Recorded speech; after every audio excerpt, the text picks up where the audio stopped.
Welcome to my garden update. It's been about a month since I did my last one, and as you can see, my beans have grown exponentially, and they are not the only things. The turnips are all done except for this one that's gone to seed. We had some pretty amazing turnips this year. One of them in particular was just ginormous. I actually shot some footage when I picked it because I was so impressed. The rest of the lettuce is starting to go to seed now, and I've been collecting it, as well as the spinach. I already collected all the seed from that, and the mustard greens. We've already harvested a number of the beets, which were great. There were some that were really good sized, and then we've got the one that's going to seed, which I'm actually kind of excited about that because I wanted to do more of collecting of seed anyways. And then in addition, we have all these carrots that are going to seed. We've got a couple that we've been able to pick already because the majority of them aren't going to seed. But again, I'm kind of excited about it because I want to play with that anyways. My dill I'm kind of excited about because it's really healthy, really big seeds. I'm absolutely loving it. I forget sometimes just how pretty the cilantro can be. Again, it's getting its seeds on there too. So we'll be able to harvest that soon. Our tomatillos are growing really well. I'm actually quite pleased with those. The bushes are getting really large, which can't complain about that. Of course, you don't harvest them till a little bit later. The zucchini was super big, and then we had some trouble with powdered mildew. So we're working on that. It's a little bit smaller, but still prolific. Our scallop squash has been really the same story. Hopefully it'll get a chance to revive soon. The eggplant are getting really big, and they're even starting to have some of the tiny eggplants on them. This particular one is the really long, skinny ones. Our kale is still super happy. We had a little trouble with aphids, but I just went in and took care of that. And I've been dehydrating it and getting it ready to use in soups. Our broccoli finally started getting those big heads that I was hoping for, as well as the side shoots. This one's a little mature. I should have picked it a few days ago, but I wanted to wait so that you could see it. The okra are doing really well. I've been able to harvest a number of them. I'm still trying to figure out my favorite way to eat them though. So we'll see where I go with that. If any of you have good recipes, let me know. The Brussels sprouts and the cauliflower are doing really well. They're both green, leafy, healthy. The cauliflower has already given us just a couple of heads, but for the most part, it's still kind of in that growing mode, not quite to that point. And we're starting to form some little stuff on the Brussels sprouts. I couldn't be any more pleased than I am with my onions. You know, whenever you start a new system, you worry that it may not work out, but in this case I feel like the system of gardening and with the fertilizers, it's been amazing. But I mean, look at the size of this onion. I don't even know if you can see how huge it is as well there, but there's a couple smaller ones too, but for the most part we've got some really big onions here. I'm super happy with it. I was really nervous about doing fertilizer on the peppers because I had heard in the past that if you did, you would get a lot of greenery but no fruit, and I just have not had issues with that. It's been super great just how well my pepper plants are doing. They're setting fruit really well. They're big and leafy.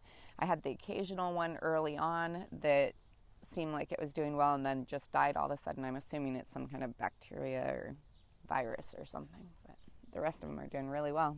So many of my hot peppers are doing really well too. When I look in here, I see so many of these jalapenos coming on. In fact, I've got a couple that are a little overripe. I need to pick those.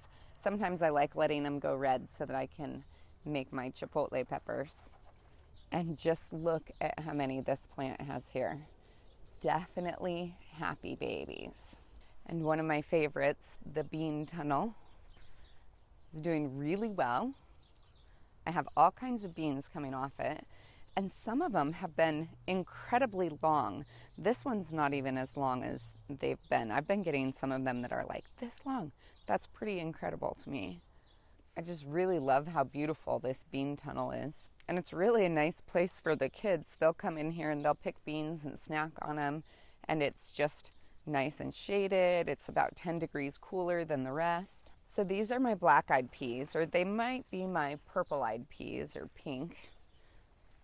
but they're doing relatively well here. If you look, I can show you just how big this particular one is getting. But I have to wait for them to get even bigger. They have a really beautiful flower though. Kind of fun.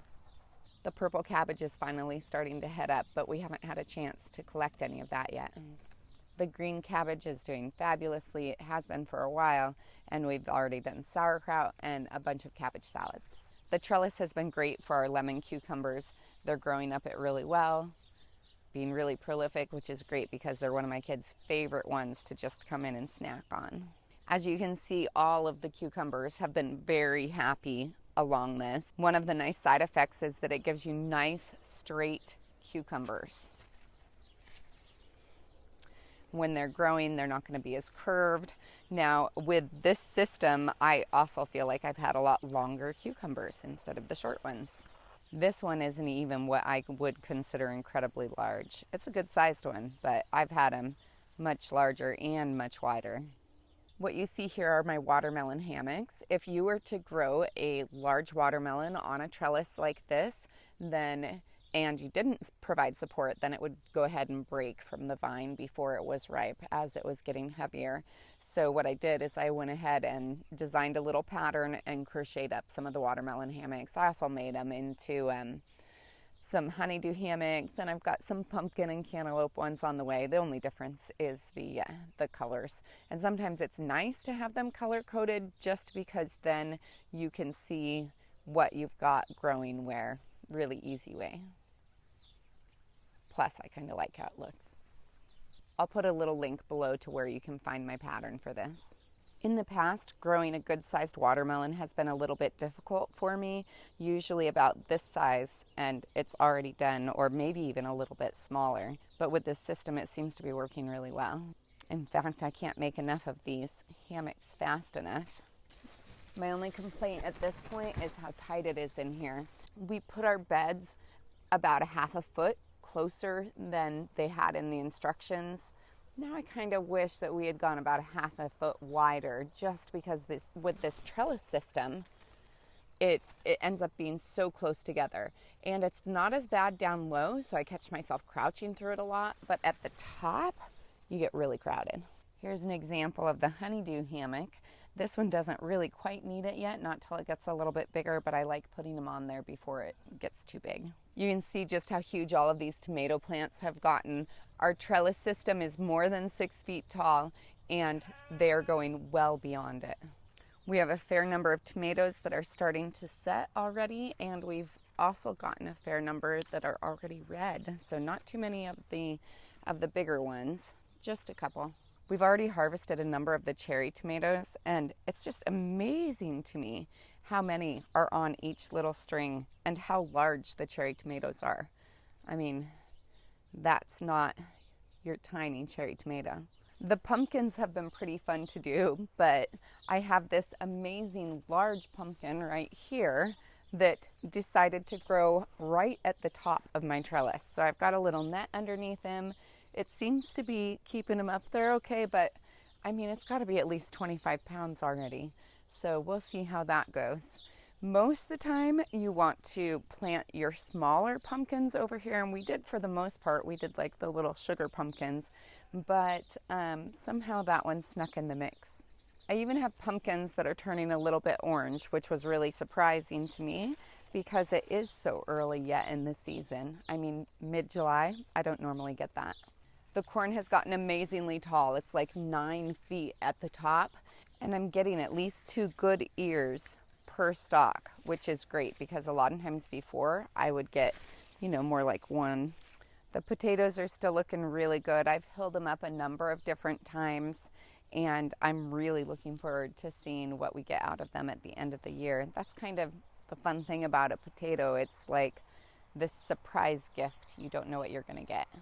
I also wanted to show you how my grapes are doing. I have so many clusters of grapes on here. This is only a 3-year-old vine, and it has given me so much. And I think part of that is because when I fertilize the rest of my garden, I'm fertilizing my grapes as well. So I highly recommend this system at this point. As you can see, Our hobbit hole, our root cellar, is completely covered with pumpkin vines now. I absolutely love doing this because I think it's really whimsical and fun and utilizes one extra space that I didn't have to prepare separate. Thank you for joining me on a tour of my garden. I'm really loving this system at this point. It was a bit of an expense to put in, but so worth it in the long run, because for years we are going to be able to have this increased growth and production. I mean, kind of amazing. Actually, my biggest problem lately has been that I'm having to can like every other day. So that's kind of a good problem.